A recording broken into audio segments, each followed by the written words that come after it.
say whatever God.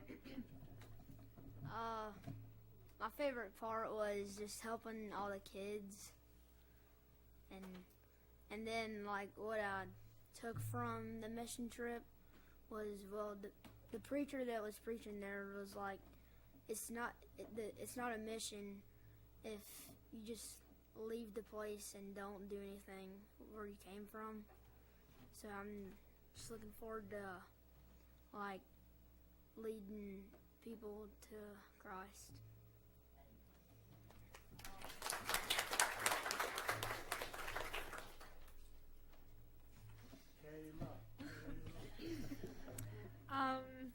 My favorite part was probably when we went around and like prayed for like people at their apartment building, and we went door to door and just talked to them and prayed with them.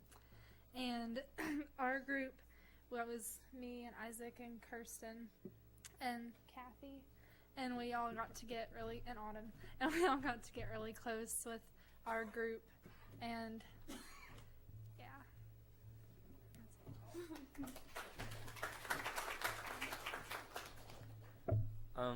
At the beginning of the week, it didn't feel like, where we've been to Fuge for all those years, it didn't feel like it was really different, and the change wasn't really, it was, it was weird, I can't explain it. And I wasn't really wanting to come back next year, and I didn't know how I was going to finish the week, but our group was really, we were all really crazy, and we just bonded really well, and we just had a great time, and it was good to go around the community and share Christ with others, and I'm really looking forward to next year, and we're keeping in contact with our group that we got so close with, and yeah.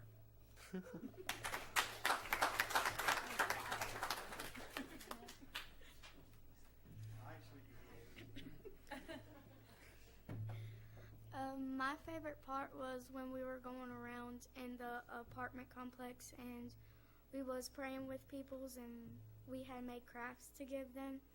And I met this one woman. She was very generous and kind, and I got to pray with her. She had cancer on her nose, and I got to pray with her, and it made me feel really good inside. And doing the food truck, it was awesome to know that, these people that may not have food at home will go home and, be able to have a meal with each other.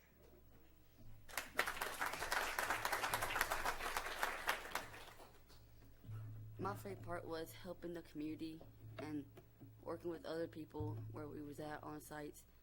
It's like people were smiling at us and seeing what we were doing, and they were touched with what we were doing, and we got to pray with them stuff, and it was really fun, and I just enjoyed this week. Wait a minute, you got to pour concrete and use some hand tools you've never used before, right?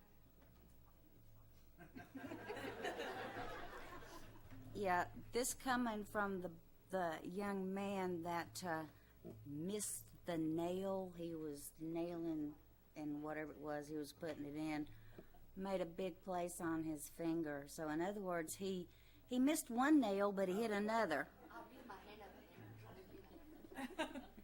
See, he don't even know the difference. I'll have to say that I was kind of like Isaac. The first night, if I could have caught a taxi back home, I would have been here by Tuesday morning. But, I didn't know when we went up there that we were going to have to do chores. I thought we were there to just kind of supervise the kids. If I want to wash dishes, I have plenty at home to wash. But the next day I was determined I was going to look at it through different eyes. And we did quite a bit in the short time that we had to do it. I mean, we visited a school. It was a summer school program. We did yard work. And that's the first time I know I've ever seen Autumn use a weed eater and a lawnmower. But now let me tell you, she's keeping up with those boys. I guess, I don't know if I can say I really had a favorite part, because like I said, when you look at it through different eyes, all of it's your favorite part. All of it. And in the apartment complex, when these kids went door to door and prayed, folks, they just tugged at my heart. There was, Peyton was in my group. It was Autumn and Peyton and me. And they made me do the first one, the little chickens. But after that, Autumn was a go-getter. She wanted to pray with those folks. And I'm telling you, I was one proud grandma to hear the prayers that she led. And we didn't get anybody that told us, no, you can't pray with us or anything like that. Everybody was real receptive. Peyton, bless his heart, he was from Ohio, and he evidently does not do much praying aloud. But he said, what do I do? I said, just say what God's put on your heart and let God take care of it. And he did, and he prayed a really good prayer. So I had said on Monday night I wouldn't come back, but if I'm asked again to go on a mission trip up there, yeah, I'll go. I'll know what to expect, and I'll be more prepared to wash dishes. But church, we have got the best group of youth that you can ever imagine. And I say that because I saw how the other youth from other churches acted. And let me tell you, they could learn a lot from our group of youth about being respectful and listening. And I mean, it was just, our kids were just great. And it was fun getting to know everybody else. I made a lot of friends. I found that out by all the friend requests that I had on Facebook after I got home. So, you know, hopefully we made a difference in somebody's life. I know that there was a lot of differences made in mine just from being there. So thank you, church, for letting me go. And youth, you're the best.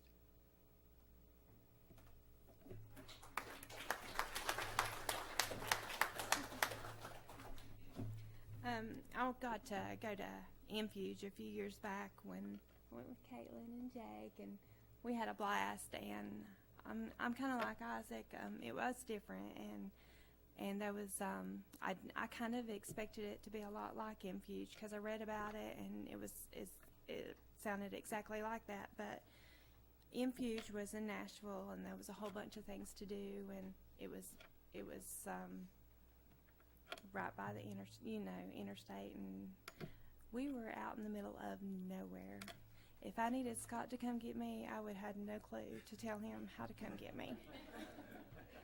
And yes, I did call him the first night. I was upset and I wanted to come home. It was just hard. Like me and Caitlin and Lily and Skylar. We got to share a room, 2 rooms, and we got to share a bathroom. Well, there's 250 there, and all the girls shared one bathroom with like 3 stalls and 4 showers. Little teeny tiny showers you can barely turn around in. I mean, it's just different. It's out of my comfort zone. So I was ready to come home. But and we had like 18 bunks in our room. I was up on the second bunk. Lori got the bottom bunk. So it's hard climbing up and down them bunks. I got bruises. She was on the top bunk. I'm telling you, like, what a Yeah, we got muscles this week. So, but anyways, and we did do dish duty, but it ended up being great. I'd rather have dish duty than bathroom duty. But seeing those kids, we went to day camp. I was at a different place than them. Me and Andrew and Brandon went to the same spot every day, and we had to drive an hour out to where we was. And them kids, they're awesome and great, and they all just want to be loved, and they did talk about Jesus. A lot of them did go to church, and but they just need somebody through the day. They're hungry. We fed them. We cooked for them, and then by the time Monday come, I got a phone call that my granny had fell, and then I can't remember about Jesse if it was Monday or Tuesday. Then I got all that about Jesse, and then we got the phone call about TC. I mean, it was just like the devil was just trying to ruin our week.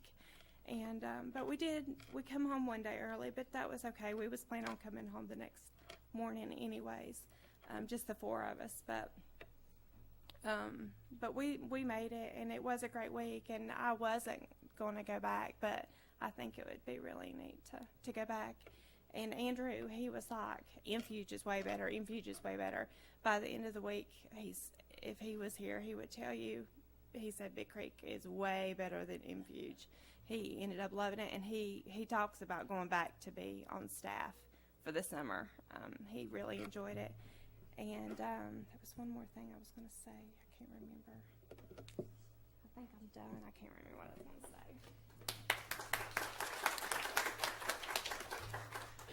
We could tell you all day about what happened. I was out of my comfort zone. Wade and I were together at our side. We did a children's VBS all week, which was awesome. And we got to talk to some kids and just simple things like making a faith bracelet. I never knew the impact of a faith bracelet till this little boy asked what the beads were and to explain the beads. And then he went and shared with others. I cried, which I've cried every day. But it was amazing just to share love with these kids that don't have anything. If you've never been on a mission trip, you need to go.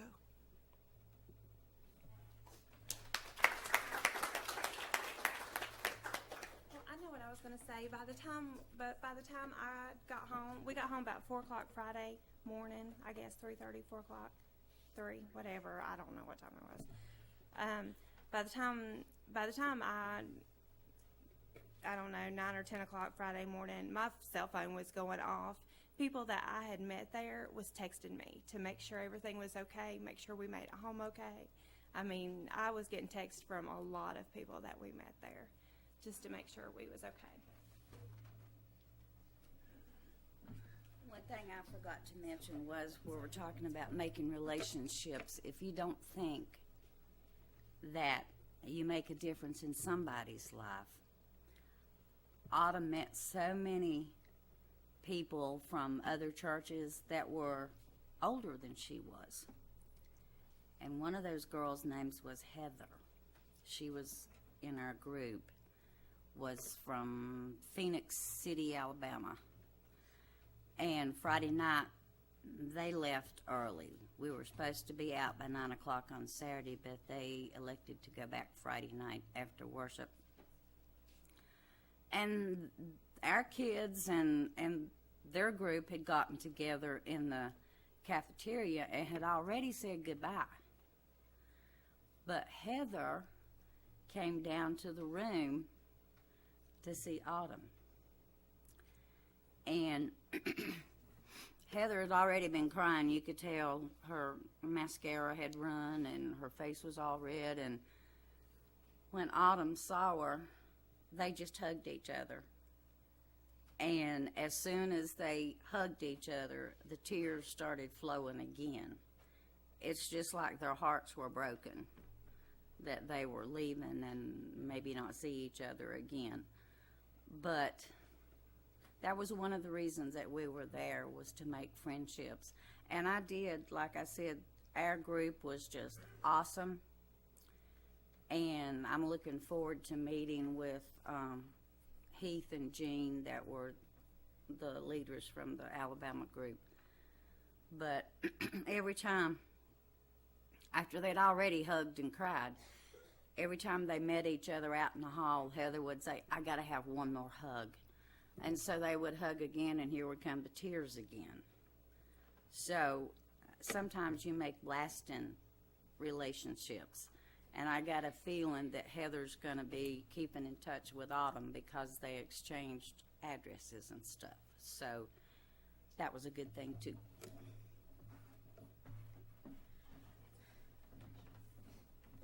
So, just to tell you a little bit about Leslie County, which is where Bear Branch and Big Creek is located.